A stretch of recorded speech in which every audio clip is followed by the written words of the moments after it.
ready to head off the trails? I'm the Cryptid Huntress, Jessica Jones, and I'm ready to take you on a mysterious journey right now. Welcome you to Off the Trails right here on the Spaced Out Radio's YouTube channel.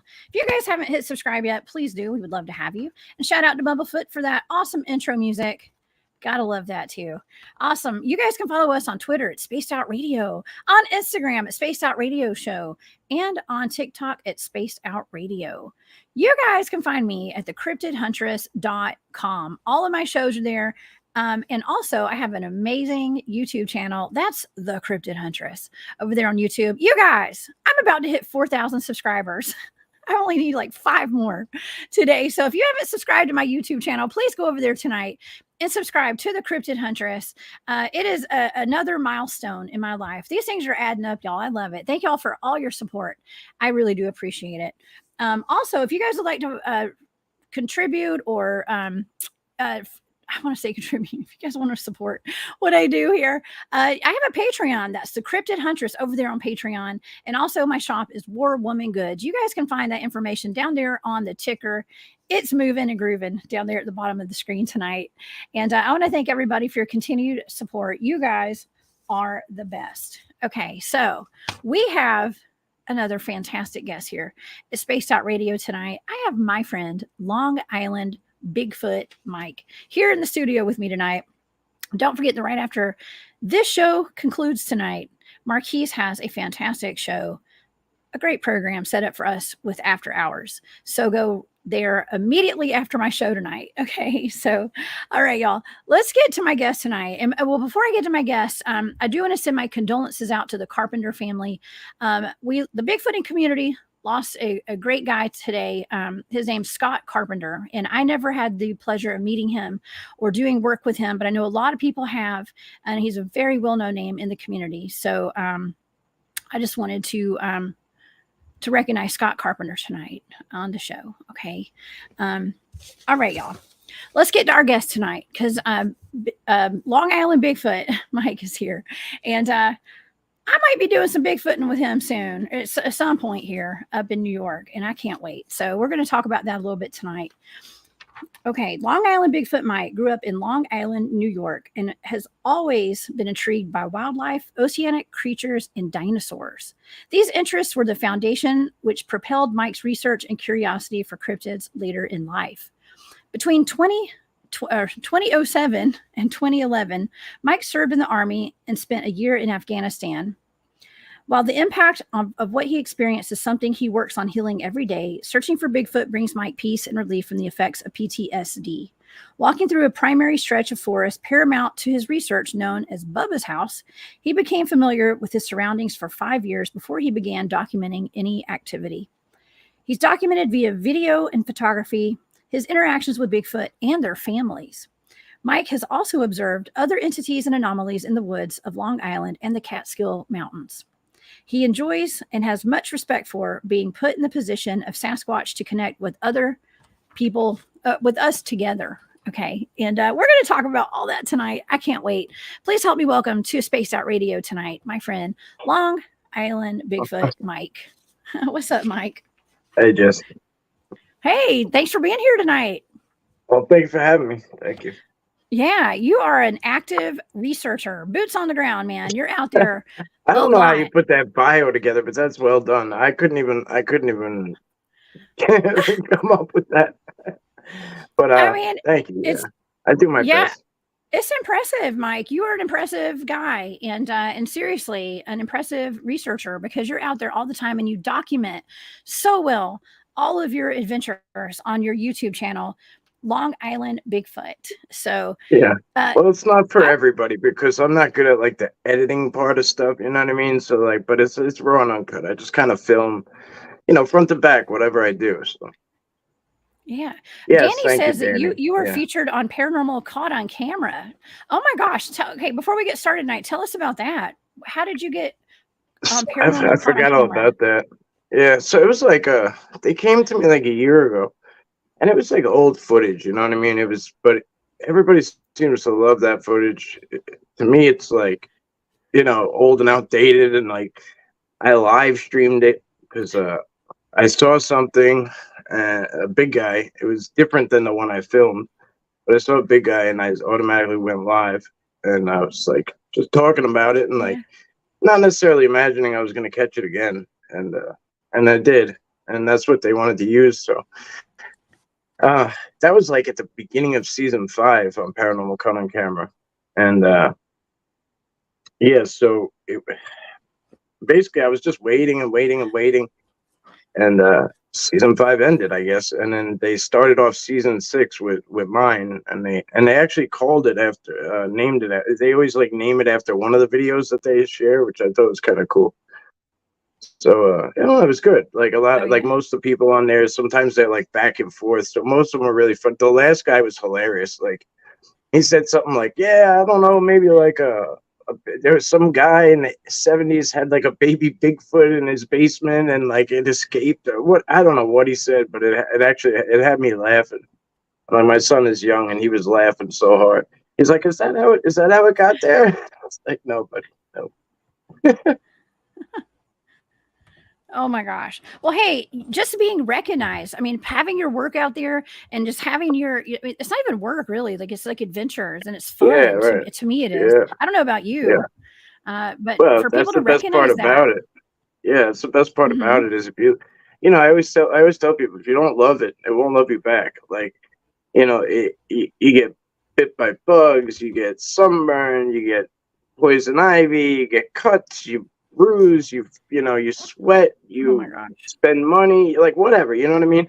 Like it's exhausting if you don't love being out there, which I do. I love it. Like even when stuff's going left, I love it, you know. Yeah. Well, I love it because of the friends that we make out there. Well, and the bonds we make with everybody. Isn't that great? I totally agree. Yeah. It does make it. It is the best part of it, especially when you can make a difference for somebody. Like that is, you know, that's a game changer. It is. Absolutely. It is. Well, and you're not even just looking and exploring Bigfoot out there. I mean, you seem to have almost like a relationship kind of with, let's just say like Junior, for instance, out at Montauk. Yeah. You know, I'm planning a trip up there actually, sometime in the future. And I hope to get up there and do some Bigfooting with you actually. Yeah. I'm not going anywhere. I'm bumpy here. So well, I'm sure it'll work itself out. Oh yeah. No, I've never done any kind of Bigfooting north of, let's say, North Carolina, I guess. Like that's about as far north as I've gone Bigfooting before. So it's going to be a different kind of experience, I'm assuming. I don't know. Yeah. Yep. Yeah. Well, if you were, it depends where you were, I guess, right? But suburban spotting's a little different than anything else. Well, if you're going out to like Montauk, that's a pretty big park. It's like, I want to say Camp Hero itself is like 100,000 acres. So, I mean, it's pretty big. Yeah. I don't know if that number is accurate, but it's in my head. I know the Pine Barrens here are 100,000, so that might be the number. And it's in my head, but it's. I usually go to Brian for the facts, you know, for the for the data stuff. Oh yeah, yeah. Brian is from Montauk is Strange. We had him here at Spaced Out Radio a couple weeks ago, and that was a fantastic interview, man. Brian knows his stuff about Montauk. Yeah. Yeah. He's like a walking encyclopedia. Like it's insane. Yeah. That's he's got a lot of knowledge, and I hope that I get to hang out with him too when I'm up there in New York. We're gonna plan something. We'll make it happen. So stay tuned, everybody. Yeah. We'll make it happen. We will. Well, tell me a little bit about your latest adventures, because I was watching some of your videos where you were exploring a mine, like caves and things like that. Now, I don't know if that was in the Catskills or if that was up at Long Island. Where was that? Yeah, that was in the Catskills. That was actually a couple of days ago. That's one of the few times I broke my rule of like, you know, hiding locations, because it was just going to be impossible. You know, like I already knew there was going to be like signs and maps and stuff everywhere, and somebody was going to recognize it. So, but that place was called the Widow Jane Mine, and they did mining there back in the day, and it was really cool. I thought it was going to be fun for everybody because there was like there's this huge mine, and I was the only one there. There's a tenant, and they were packing up to go on like a road trip or a vacation, and as soon as I got out of the front like house which is like a mini museum, if you will, They were gone, so it was cool. And then there's like a cemetery back there, a whole lot of stuff, a whole lot of woods, and the mine itself, like now it's in essence, it's a huge cave, and one side's filled with water. Like nature's taking it back. Let's put it that way, you know. So Ooh. Oh, I like yeah, that. it's Actually, it's I human love made, but places now like that. yeah, it's human made, but nature took it back. Yeah. Okay, so and I see that I've got, I think it's Ryan Roll up in here. I think you're related to Fred Roll, if I'm not mistaken. Okay, he's in the chat tonight. You're in for a treat, Ryan, because I have your cousin. I think it's your cousin. I have Fred on my show next Wednesday. Okay, so we've got Fred Roll coming over to the Cryptid Huntress. Y'all tune in on Wednesday afternoon. But Fred and I have talked. He's up in Alaska, Mike, and he's they got they are related. Yes, they're related. oh yeah. So they have so Fred has an amazing YouTube channel, Subarctic Alaska Sasquatch, and he and I were talking about we've talked about the mines and the relationship of Sasquatch and mines, and particularly gold mines. Okay, so I don't know what kind of mines y'all got up there in New York, but there's I don't either, to be honest. You don't know? I think that one was a cement mine. But again, like I don't, Okay. I'm venturing out, you know what I mean? And I was able to finally assemble. Like I didn't really do anything, to be honest with you. I was putting in work up there, and then it just worked out. I think the Sasquatch did it themselves, but this 12-person team is doing a lot of stuff up there, and they're really amazing, like light workers and healers, and very like a lot of them are gifted from birth, you know what I mean? And then there's a couple of us average Joes who are just trying to figure it out as we go, you know what I mean? Like I just stepped in shit. Like I got lucky, you know what I mean? Like I got whatever. Like however it happened, and I don't take it for granted, you know what I mean? But I wasn't like born like, gifted and like, able to like telepathically speak to like different things, it was just something that came about one day, It was like I don't know how to put it. It's like Peter Pan flew in my window, I was like, here's the pixie dust. You know what I mean? Like oh my gosh. Well, that's how it happens sometimes. And not everybody is born awake. Like we're not born like just knowing like we've got psychic abilities, but you start noticing things, like when I was a kid. I don't know if you ever had experiences where you woke up with like ghosts standing by your bed, or no. I mean, not that I can you never remember. had experience? Yeah, that's what I mean. Like I don't remember anything like as a child, you know what I mean? Like maybe it was there and I had the blinders on, but I'm not sure. I do hate snakes, yes. Yeah. Linda obviously watches your channel. Okay. Hey Linda. Yeah. Oh, Except snakes. Oh, yeah. You hate snakes. Yeah, I don't mind snakes, but I don't want them crawling in my sleeping bag at night. So as long as they stay away from my tent, I'm good. That's my hammock. That's why you need a tent. That's why I keep telling you, like, nah, you don't know me. I sleep outside. No, I sleep in a tent. I sleep outside, but I usually sleep in a tent. Absolutely. So you're talking about having telepathic communication with Sasquatch. Okay. Mm-hmm. Tell me how that started and what was the situation? Where were you and what happened? Well, that's what I mean. Like, I don't really know like how it started necessarily. I'll say this, like, I was after I came back from combat, like it just got dry. I stop lost myself. That's what it's called, basically. They don't have stop loss. So my enlistment contract was over the week my unit was going. So I like stop lost myself for 15 months. And went over, and then when I got done, they dropped me back off in society, right? I got out, and I was like a mess, so I went back to drugs, and then, which is something, I never really left, like, I didn't really fully leave it, but I had some kind of tools, but not enough. So I had to get healed from both of those things, so I was like getting like sobriety treatment and PTSD treatment, and like I'm talking like deep, like I was like really doing work for. And that's where those 5 years come in the bio, where I knew nothing was happening. Like I was hiking because I wasn't comfortable in society. I didn't want to be around anyone. I was like, social anxieties and all sorts of stuff. And I'm trying to get my stuff together. So, and then, towards the end, it's very similar to like what Matt says, Matt, a supernatural outcast Matt. Yeah, supernatural spectrum or outcast Matt. So like he was very like hopeless and like just didn't, you know what I mean, and like he just couldn't really, I couldn't really see anything. I couldn't see like a way to go or any road really. So I just went into the forest and just said, I'm gonna, like there was nothing to do. So, but I was just going in there and I was so hopeless. And then, but again, I was like a blank slate. You know what I mean? I had I guess I had the perfect recipe for everything. And I had started like meditation and trying, and then I was doing yoga and I was like learning Reiki and stuff like that. So I was like becoming in tune with my spiritual side a little bit, but again, like the demons were just there, but I'm trying to get better. And that's when he showed up, and the telepathy just kind of came along with it. In the beginning, it was very hard to do, to tell like if I was going crazy or not, because like it was very heavy, it would come in the info would come in sometimes in these big downloads, and like sometimes in these big waves, and like it was very to me it just felt overwhelming. Maybe it's as much as it is now as it was then, but now I'm like more able to deal with it. I'm used to it. Like I have ways to handle it, but it was like hard. Like it was I thought I was going nuts. And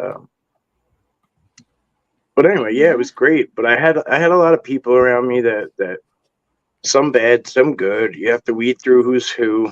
You know what I mean? And I know exactly what you mean. Yeah. Yeah. Sometimes you get it. Yeah. So I'm not gonna dive into it, but yeah. There was people let's that talk helped about me this through a lot of things. Yeah. And that's amazing. And I feel like this is part of like your healing journey was actually encountering Sasquatch. And so do you remember exactly kind of like what they were conveying to you when you were having this kind of communication with them? A lot of it was like Sasquatch school, I call it. It was like lessons. Oh, yeah? You know what I mean? It was almost like, a lot of the times it was almost like, well, sometimes it was like messages for other people. And like, that's kind of was the first message was like, you're going to be an ambassador between peoples. Like, and I was like, no. And they were like, yeah. And I'm like, no, you got the wrong guy. Like, I don't want to talk to nobody. I don't want to be around nobody. Like, I'm paranoid of everyone. I don't want to talk to at this point, I'm like, I'm literally a social outcast. I'm a hermit. You know what I mean? Like, I can't even sit at a table without like having my back to a wall. Like, you want me to talk to people? Like, I'm avoiding them at all costs at this point. And I'm like, this is whack, like this ain't right. Yeah. But in the end, I realized it was what it was like. And along the way, I got the tools and the strength and however you want to put it. But so it was pretty. So sometimes I would get information for people, and that's where that weird part comes in, where you get like nudged to tell somebody you don't know something that you don't understand. But every time I would say it to them, it would make perfect sense, and they'd like be thankful, and like they'd be like, "Wow, that made everything click." Like, "Oh wow, I really, I've been trying to figure that out or whatever." And it was like, but it was always so awkward because like I'd be like, "I don't even know that person. Like, how do you want me to go to them and just talk to them?" But now I just do it. Like, yeah, it's like welcome to the life of being an intuitive psychic or a medium, right? Right. Well, I guess like I'm just kind of like a vessel for him. You know what I mean? Like I'm like kind of his vessel. Like he just kind of uses me. Yeah. And it's not like I'm psychic. I'm not like psychic and intuitive like to everything. It's like from there, and and it's from him, and that's it really. Okay, who's him? I don't know what that's called. Like people are always like, "Oh, are you this? Oh, are you that?" And I'm like, I'm just like some dude. You know what I mean? Like I just like. I don't know what to say. I still don't. Yeah. Okay, so who is that? Are you talking about Junior over at Montauk? Is that exactly who you're referring to? I was talking about Bubba, really, but Bubba. So Junior. Okay, tell me about Bubba. So there's Bubba, and then there's Junior. So two different areas and locations, two different Sasquatches. Yeah. Okay. Yeah. Well, Junior, I don't really have contact with. I just have contacted him once. You know what I mean? Maybe once or twice. which it seems like if to reach him, I have to be there. Maybe that's something that I'm stuck on. You know what I mean? Maybe that's something that lies within me. Maybe I could reach him anywhere. Maybe I don't even try. You know what I mean? I don't know, but I have had contact with him now. With Bubba, like he's always, I don't know how to explain it, but he's always with me. And like when I ask him, "Who are you to me?" Like mother, son, father, daughter, you know, grandma, grandpa. Like he's everything and nothing. Like I don't, he's not. He doesn't like. He's not more important than anyone. He's not. He's just, I don't know how to explain it. He's like just everything I love and everything that I'm part of, he's part of, is basically what he's saying. So like he's always with me, he's always there, and we're just like connected as one at this point. Yeah, right. It's so hard sometimes to find words to explain this stuff. Yeah. Well, because it defies words sometimes especially when it comes to talking about telepathy. Yeah, and then there's nothing to compare it to a lot. I live my life on like metaphors, right? Like I always I do it with everything. I don't know why I do it. I have like metaphors or analogies, whatever they're called, for like everything. Like I always compare something to something. So when I stepped into this, I was like, like this is it's like I'm playing Jeopardy. Playing Jeopardy. Some kind of Mr. Rob G, what's up, buddy? Rob G's in the house. He said, "It's good to see you here. What up, bro? What up, bro?" That's like my son says that all day, every day. What up, bruh? He calls me bruh. Yeah. By the way. Yeah. I'm like, I'm your mom. Yeah. But it's cool. I love that. Yes. Yeah. So it's a good phase. It's cool. Yes, it is. So he's just 9. He's a little kid right now. So okay. So wait, you have kids. Do you take your kids Bigfooting ever? Have you ever taken them out to actually do some Bigfooting? I've tried. You know, it doesn't really work out. Yeah. It doesn't. Do they get scared? No, they'd rather do other stuff. I mean, they'd rather do other stuff. Okay. Yeah, they're little still, so. Yeah. Well, okay. Well, you not only look into Bigfoot and do Bigfoot research, but have you ever stumbled across anything else other than Bigfoot out in the field? Because I'm pretty sure I've watched some videos where you're looking for mermaids and fairies in the Catskills and all sorts of other interesting cryptids. I like a good challenge. Okay. Yeah. You know, for the longest time I had the blinders on because I was like, I was just so serious, you know, like I was this guy connected to Sasquatch, and like I had to be so serious about it, you know, like I had to be, so I had to keep my focus there, and like oh, that's nice, Boo. That's awesome. Thank you, Boo the Beagle. That is so sweet. We appreciate your support. Thank you. But yeah, so people always ask about different things, and like I feel obnoxious talking about like elementals, and then like not like this, you know, like kind of showing when I see something like I think is there, you know, not talking about it. But yeah, so the mermaid thing was actually when Paranormal Caught on Camera aired. It was somebody I knew who had no idea I do Bigfoot stuff, and he came to me and he's like a boat captain, and he was like, "Hey, I was over here, and I was in this cove, and it's a pretty magical place and whatever, you know, but I never thought I was going to see this." And he's like, "And I seen this mermaid come up." And I think it was one of those sirens, because I guess the way he described it, it's what it looked and sounded like, I guess. But was it beautiful or was it scary looking? I guess like a combo. Male or female? I think it was like a female. Yeah, I think it was like a healthy combo of scary and beautiful. Yeah. Oh, okay. But again, it's perception, right? I'd see that. You know what I mean? Totally. I'd say, right. Yeah. So when I went, I didn't, you know, it was, I tried to go first thing in the morning. It's really hard to go to this place on by car, you know. It took me a lot of work to do it. I had to hoof through sand and, you know, drive a weird way and go to a weird spot and walk real far to get there. I mean, it was really, really worth it. The place is amazing, but yeah, I didn't see anything. I don't know what I'm looking for either. You know what I mean? For a mermaid, you're looking for a crazy, freaky looking mermaid or a merman. Well, exactly. Yeah, if I don't see the but I don't know. I'm like debunking it a little bit. I'm like, well, look at this like red seaweed that could have been hair on like a, Could have been hair. a boat captain knows what like seaweed on top of an otter's head looks like. You know what I mean? So I don't try to insult anybody's intelligence.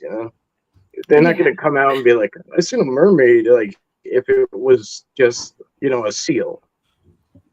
Yes. You know? Well, okay. So Montauk is also known for the great white sharks out there, and I was actually planning on packing up my bathing suit and everything, going to the beach while I'm up in New York. You Is it gotta. safe to get in the water? Is it Yeah. safe up there? I mean, now we Yeah, got it's just mermaids to worry about too. yeah, but I mean, it's not any worse than any other coast. You know what I mean? Well, all right. So Yeah. there's a nursery there. So I don't know what time of year that goes down at, but I'd imagine if the females are breeding there, that there's a good amount of danger. So we'll check into that. But yeah, I Oh don't my gosh. know. I don't really hang out there, so I'm not sure. Okay. So, well, you also have been filming UFOs and Yeah, strange things in the sky out there. So, is that in Long Island, or have you yeah. experienced that at Montauk as well, or just mostly Long Island? No, you could get it anywhere, obviously, right? But the psionics camera really helps a lot. Uh Um, huh. but I filmed one with my cell phone coming over the house the other day, and usually I let the dog wakes me up and he wants to go out, and I just let him out the back door, and I'm like, wait for him to bark. And that particular night, something said stay out there and look up, and I was like really drawn to it, so I knew something was coming. I didn't think it was going to be for that long, and that it was coming at a decent pace. So I was like, oh, I got a chance. So I ran in and like I just grabbed. I don't know why I grabbed the cell phone and not the night vision camera, but I did, like a damn rookie. And whatever, it was still cool. But yeah, Yeah. Anthony from Unidentified as Ford taught me how to do it. Basically, he was like, yeah, like Staten Island, like come over, like anytime you want, like whatever. And like we didn't know this, but I got on the beach with him and he was like, we both said it at the same time. Like as we were getting on his beach, like we were like, I've been manifesting UFOs all day. We both said it at the same time. And like, sure as shit, within 2 more minutes, the weirdest stuff starts zooming around. Actually, one came down in a Z. It was like, zoom, zoom, zoom. It was so cool. Wow. That's really Yes, cool. Plum Island. Yeah. Well, Plum Island. So that's on the North Fork, right? So yeah. It's a really screwy situation. Like Plum Island is on the North Fork, and then Montauk is then Camp Hero's on the South Fork. And you got. I always feel like we're gonna get cut off when I start talking about this stuff. And then Brookhaven Labs is like on the inland, so it makes like this triangle, and so much stuff happens at all three. And I don't know how none of this stuff ever gets talked about. Like I have no idea how it doesn't make it. Like I just don't get it. So much stuff always happening. Do you mean Like like in the news? yeah, I mean, like even the '92 UFO crash got covered up somehow, like within minutes. And you know what I mean? Like that, we still don't know like how the military was like, or whatever they were. I wasn't there, but they imploded on that place within minutes. And somebody said that they shot it down from Brookhaven Labs. Some people said they saw something go up first, but it's hard to say. Wow. So do you think that they monitor for UFOs out there? I mean, there's something going on at Montauk, right? I mean, you and I and Brian had a conversation over on my channel one day about whatever's going on at Montauk. It seems to be still active, potentially underground there. Yeah. What do you think about that? Well, yeah, I know so. I know so. I see the activity. I'm no dummy. Like I was in the army. Like, I know military activity when I see it. Like I know it. Like it's active. They're not necessarily in uniform or in military vehicles. But when you go to Afghanistan and you're in a life or death fight with people who you don't know who's who, they don't wear a uniform. You don't know who's like. They smile on your face and do things behind, and you learn how to. That's all you do all day, every day is read people.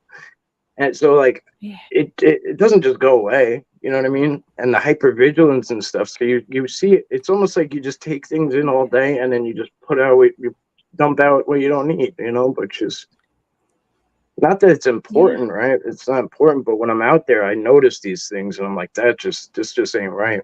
And the fact that the people who own land in Montauk, they're not allowed to do anything with their property. They can't dig. Like they're not allowed to dig. Oh, They don't. really? Yeah, they don't. It's like one of the only places here, at least I know. Like out west, you don't own the land. You buy the house, but you don't own the land. It's not like that here. You own your land, but that's the one place where you don't own what's under your house. So why the hell No is way. that? Like why? Because there's tunnels, most likely, right?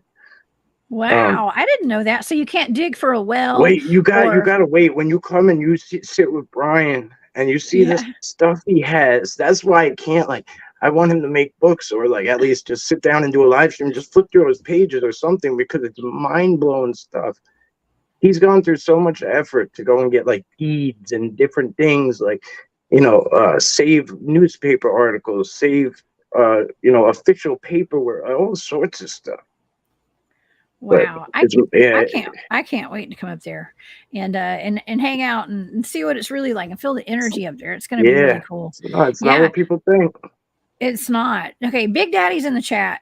Okay, he's been talking about um, Plum Island and potentially there being a Bigfoot out of Montauk and even maybe Plum Island. Now we mentioned Junior earlier. Now Junior Right. has a history of being part of the Montauk project, if I'm not Hmm. mistaken, Yeah. and you have actually had contact with Junior. So can you tell us a little bit about Junior?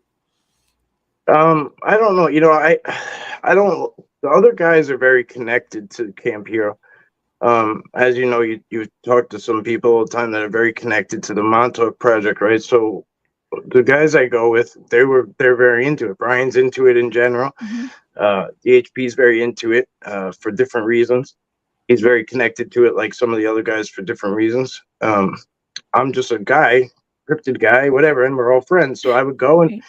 and go and hang out, right? And I always like to go in blind and just feel my way through and kind of just see what hits and what sticks. So I had kind of like he was the story is Junior was created 20 years after the Montauk project started by Preston Nichols to destroy everything that was built, those horrible things that were going on. He was conjured up, this big giant monstrous Sasquatch type monster to destroy everything, right? What he kind of said to me was portraying like a benevolence, almost like a peace thing. Like I'm not as bad as you might think. Like you guys were doing horrible monstrous shit, and I put an end to it. And like that was Mhm. kind of like I was like, oh, okay, oh well, yeah, that's a good point. You know what I mean? Like, Yes. and he's like, you guys were Horrible things. destroying everything and each other, and he's like, yeah, put an end to it. That's it. Does that make me a monster? Yeah. And that No. was kind of it. There wasn't much more to it except when the reel by reel appeared, because people walk this place every day, and I just happened to go into this area. And just when I tell you, it looked like a few silverbacks went through there and just trashed the place, like just ripped the whole woods apart, and there's a reel by reel just sitting there. Has to be, I think it got dated. Brian, it took us like a year and a half, but Brian finally found somebody that would work on it. And he drove it all the way to Brooklyn, and some film students or whatever they were working in the city. They needed time for their school or whatever, so they worked on it, and they were able to pull off what was on there, and it was at least audio they were able to pull off, and it was like it's hard to listen to. It's like torture music. Like it's hard. It's like hard on your ears. You know what I mean? And Uh-huh. and that's hard to explain, but he posted some of it a while back when we finally got it taken, finally got it looked at. But right after that, I Wow. found like this J thing, and it all came together. You know what I mean? Yeah. Well, for the audience members who are not familiar with the Montauk project, it's actually loosely what Stranger Things is based off of. And some of it's pretty accurate actually. Yeah, And very accurate. and so it's got a lot to do with mind control and I mean, they were taking children and doing horrible Yeah. experiments with them Well, I and think they kidnapping basically people made, and yeah, they made Mhm. the Demogorgon Junior, I think, is Okay. what they were. Yeah, like it's totally different, Junior's the but Demogorgon. yeah, I Yeah. think so. Like, I think that's what Brian said is like basically they made the Demogorgon out of Junior because they had to they the Duffer Brothers were forced to do different things. Like Hmm. there's people like that shouldn't be involved in Hollywood that are involved. You know what I mean? It was going to be called the Montauk Project. Nope, like no, they wouldn't let them do that because they don't want people knowing. They don't want the foot traffic. They don't want so it became Stranger Things. They had to change the location, so it became Indiana, like it became a shopping Yeah. mall instead of like a lot of different things had to get really and it takes away from the story. It works a little bit because I even Yeah. get lost. I'm like, where the hell are they supposed to be? I'm like, it's not Montauk. But again, there comes Brian. He's like, oh, that's this, and I'm like, how did you put that together? Yeah. Yeah, well, they filmed Stranger Things in my backyard, actually. Not literally in my backyard, but in That's cool. Georgia. Yeah. Oh, that's Yeah, cool. absolutely. There's a farm down the road from my house where they filmed. It was the sheriff's home and stuff, and the pumpkin patches and all that stuff. Oh, It was just a nice, few miles from my house. Yeah. nice. So yeah, we have a connection there with all of that. That's But cool. yeah, but also, of course, I do the whole remote viewing thing, and they did those kind of experiments there with the mind control and stuff. So, yeah, it Yeah, really of course. fascinates me a lot, and Yeah. so yeah. Well, we do have a question in the chat, Mike. Okay, okay, this is Boo the Beagle actually. So Boo the Beagle, is your Sabi fam part of a tribe or are they a family group? It's definitely a family group. I don't. I do think they're. I don't have a positive answer for you, but I do think they're part of a larger tribe. But I don't have a. I don't have like a deep connection. I do with his son now, but that's it. Like I don't. I'm obviously he has a wife or whatever. There's a mother to that kid. Um, they call him Janus. I guess that's. It has symbolic meaning. I mean, like new beginnings.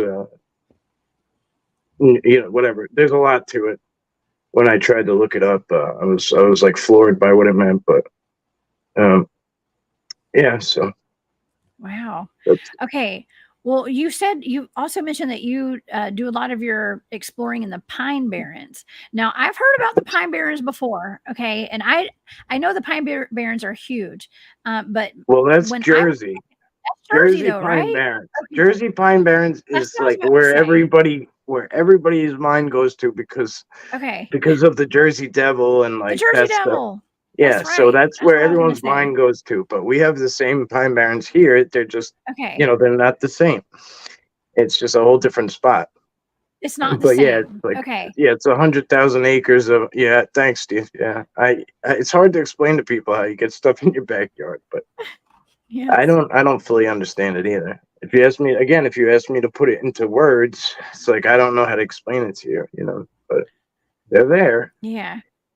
Yeah. Um, Well, the Pine Barrens were really creepy though because I had been tasked yeah, a remote viewing target yeah. of the Jersey Devil, and there were like it's not just one Jersey Devil, Mike. There were like Oh, I know. Of multiple course not. Jersey Of Devils. There were course a not. ton of them, Yeah, of course not. and Yeah. they all look So different too. right. Well, that's the part I don't like about the Pine Barrens is that it's like a wild card. It's like a cryptid community central. I call it. It's not like oh look at this beautiful Bigfoot area. Like no, it's like it's just such a mixed bag and such a wild card. And like every time I go in there, like that's where I have like those uh so these crazy encounters like where I don't know what's going on exactly, because there's just so many things in there.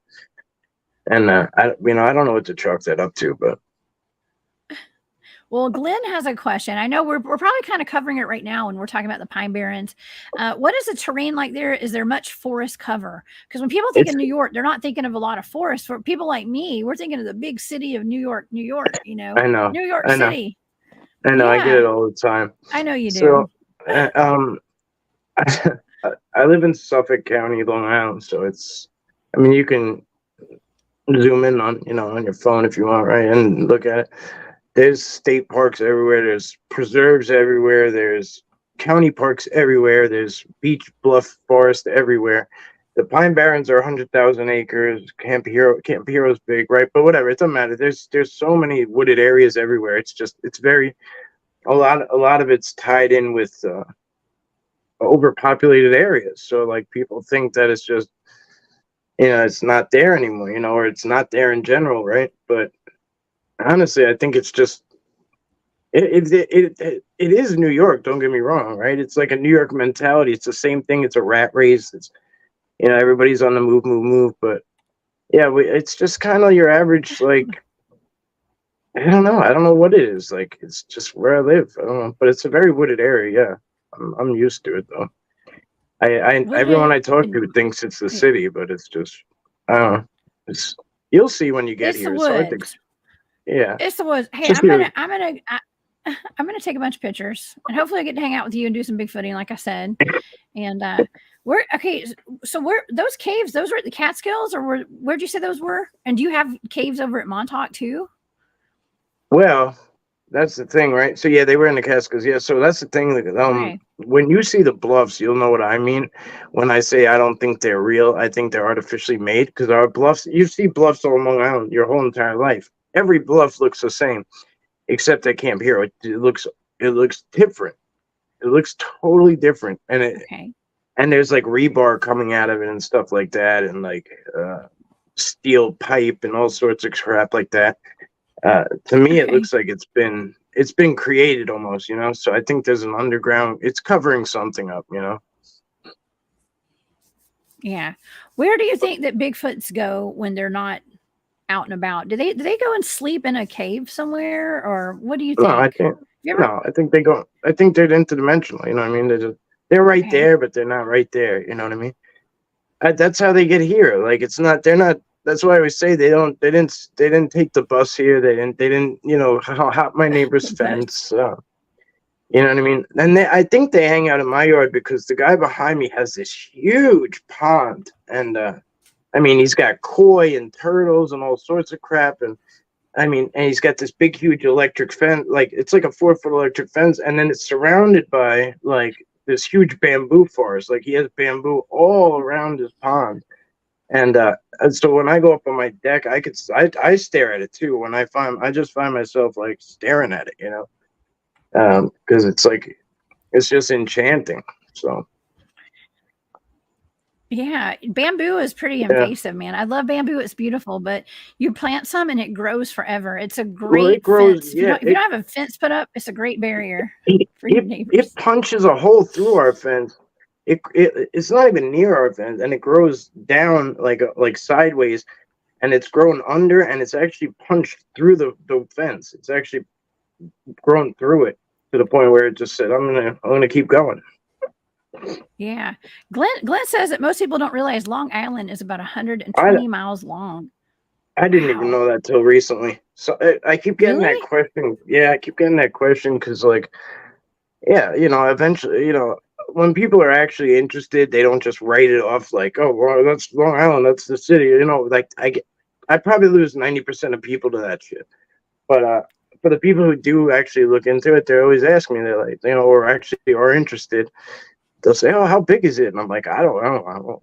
Like, You're like, it's really big. Hey, all you ever told me was that the traffic's really bad. That's all I ever hear about. So bad. It's the traffic. Well, you gotta, because there's only everybody has to go the same way, So like all the people out here, like a lot of them work in the city, so they commute back and forth. Oh my gosh! Well, I'll get to find out when I come up there. Yeah. What do you have planned for your future right now? Do you have any kind of expeditions? And do you go out with like a team, or are you a lone wolf out there, Long Island Bigfoot Mike? Long Island Bigfoot is mostly a lone wolf thing, I guess. You're the lone Bigfoot. Yeah, I guess I stroll around solo for the most part. No, I mean I have teams. I have multiple teams. Yeah. Yeah. Yeah. I just some of them are public, and I'm just a team member. Some of them very very involved in, and they're all behind the scenes, and I just do it because I love it, and they love it, and whatever, it's cool. There's a lot of stuff I'm involved in, like a lot, and some of it might appear in a couple of years, and so you got a lot of long-term things in play. Let's put it that way. So, Yeah. but yeah, as far as like long on Bigfoot, yeah, sometimes people come out with me. I always have an open invitation. Anybody, anytime. Like, so I had a guy once that was like, "Hey, I'm driving along to buy a guitar. Like, can you link up?" I said, "Yeah, you're coming from all the way there to here. Yes, I will make the time." And we did. That was cool. Yeah. But I got a couple of guys like Brian and a guy named Rob, a guy named Larry locally. Like sometimes they come out with me. Yeah. But nobody could keep up though, really. Cause I'm just always. I know. I don't know how to stop. Yeah. Well, that's a good thing. And so now, and I've also noticed that you like to go to historical areas too, like historical stuff. It's almost like where people like where important things happen. There's so much history up there. Do you find that those areas are more full of high strangeness than just going out in the woods somewhere? Yeah, and I wish some of these places I could like say where they are and stuff, but like that's like such a big thing for me to like kind of, but I know it would make connections for people if I would say like I'm right next to this, and it would be like, oh, that makes sense. But yeah, that's why I was so excited to go to that Widow Jane's mine, because like I was able to like dive, I was able to like show the structures, the man-made structures, the museum part, you know what I mean? Like I was able to like really show it in depth and really like talk about it and like read the map and all that stuff. Normally I'm like, I come to one of the trails head signs, or like I get by the map and I'm like, I gotta put the camera down, and it's almost because I know I'm going to interact, and I don't want and it's not for the people here. Is like, I don't want those bad people that are going to try to do something harmful to piggyback off of me. You know what I mean? Yeah. Yeah. And that's just all there is to it. Yeah. Okay. So I'm sorry. I mean, interrupt you. No, you're good. What is your opinion on portals out in the woods? I mean, I know they're there. I think they use, if they have, you gotta have a ticket to ride, right? Like, you don't really know we don't know how to use them for the most part. So I'm sure it's really not that hard. Somebody's just got to give us just sell us the ticket, really, right? And then show us how to do it, and then we could do it for the most part. I think I've probably not knowingly kind of went through a couple, lost time here and there, gained time here and there. I don't know. I can't say for sure if it was a portal or I just got stuck on, time. I don't know, time warp. I don't know. Sometimes, again, it's hard for me to categorize things because I don't know what I'm talking about. I could just tell you verbatim what happened, and then, that's all I could do, really, Yeah. John P. Yeah. I mean, yeah, there's so many great people in the chat tonight. You got a lot of support out there too, Mike. I see them. I see you guys. Thank you so much. A lot of great people. Yeah. That means they like you because they. Yeah, absolutely. I'm trying to keep up with all the comments. That's my MO. I have a hard time keeping up with comments because they go so fast. I'm seeing something in the chat. The chat's discussing actually that a town in Peru was like attacked by aliens or something. I don't know. I'm sure that Marquise is going to be talking about this after my show tonight, after our show on After Hours. So I'm going to tune into that because I don't know. He's always down with like the most recent UFO alien activity. So that's good.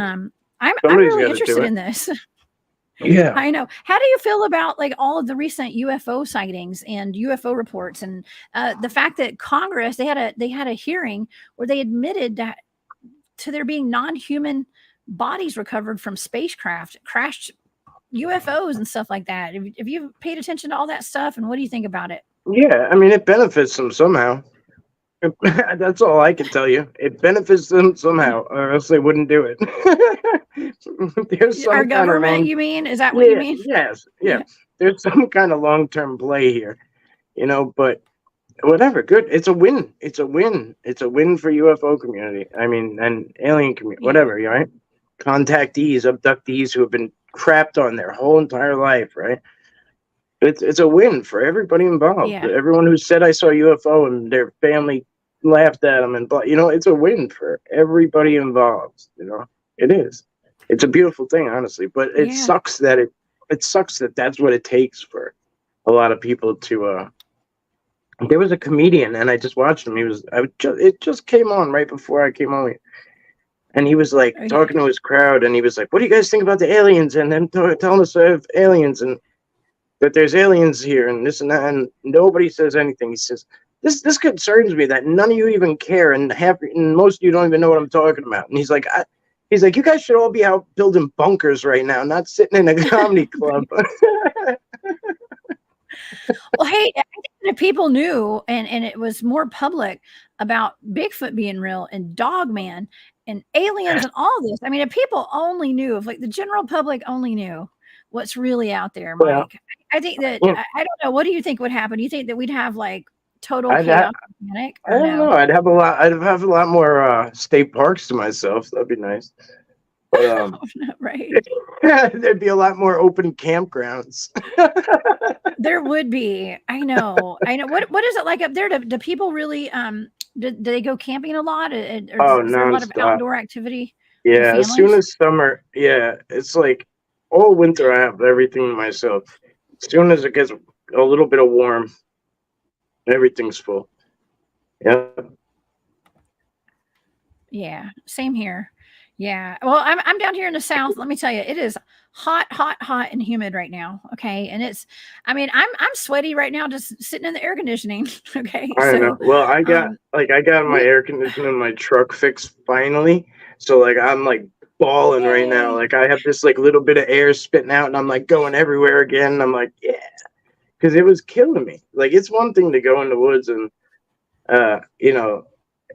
sweat while you're out there and like get beat up while you're out there, but like driving there and driving back, like you don't want to be uncomfortable. You know what I mean? No, you don't. Absolutely not. I think I just saw a question. Oh, I have a question. This is a question actually for me. I think. Let's see if I can pull this one up. Have I ever seen a Sabi? Yes, I am a Bigfoot field researcher for myself, and I have seen many, but from a distance, not up. I've never had a very like up close, face to face one. Oh, really? In all those years, I have not. So maybe going to New York will change that. Who knows? We'll see. It's a lot different. It's a lot different here. It is. They're so used to us. Like it's so much different here. Yeah. It's like, oh yeah, you're gonna like it.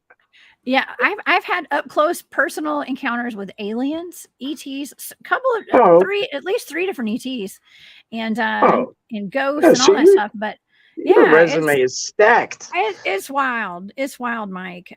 Your resume is stacked. I wouldn't change any of it for the world, man. I love it. I love all this. Cool. As traumatic as it could have been at the time, it was all worth it, really.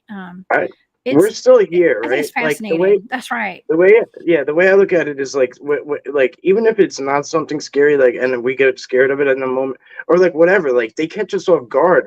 Even if we think we're ready, we're always off guard.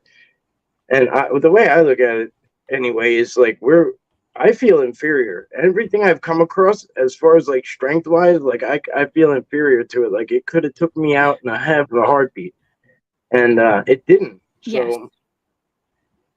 You know, I've had big old boulders thrown at me before, rocks and all that stuff, and I've been screamed at, and it's never hit me. Like if it wanted to hurt me, they would have hurt me. They were just giving us a fun experience, right? That's what I'm saying. Yeah. Well, yeah. It's called respect, and us having a healthy dose of respect on both sides. That's how I feel, for them and us. So it takes a lot of guts to go out in the woods, Mike. It takes a lot of guts, especially to go out there by yourself like you do, which I don't recommend, y'all. I don't recommend anybody goes out in the woods by themselves. Yeah, I don't either. Okay. It's too many times things can go wrong, but they can.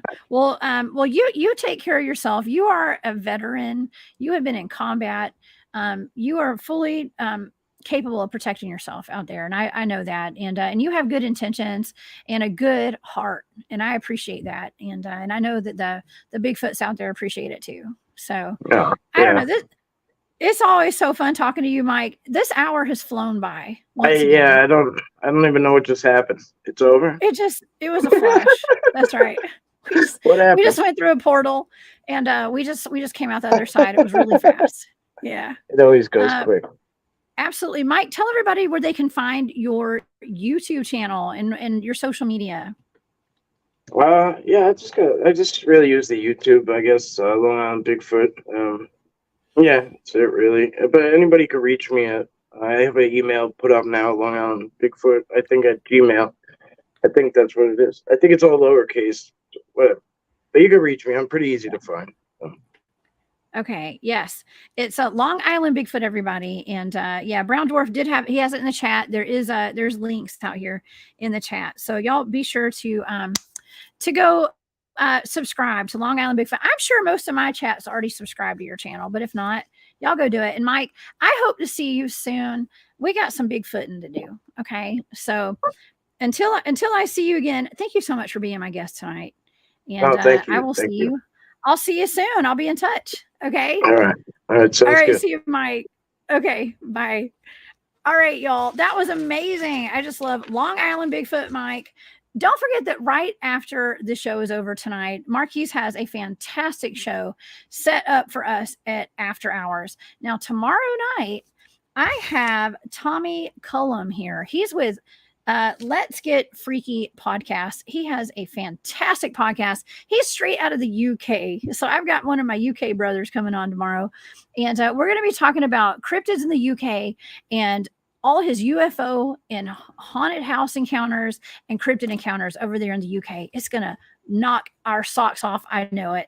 All right. So until then, I'm a Cryptid Huntress, you guys. I'm headed off the trail tonight. Thank you so much for all your support. And Boo the Beagle, thank you so much for that super chat tonight. You're awesome. And I'm not sure if anybody else left one. I can't remember. I know my moderators got to you, but thank y'all so much for your support. I will see you guys later. Bye.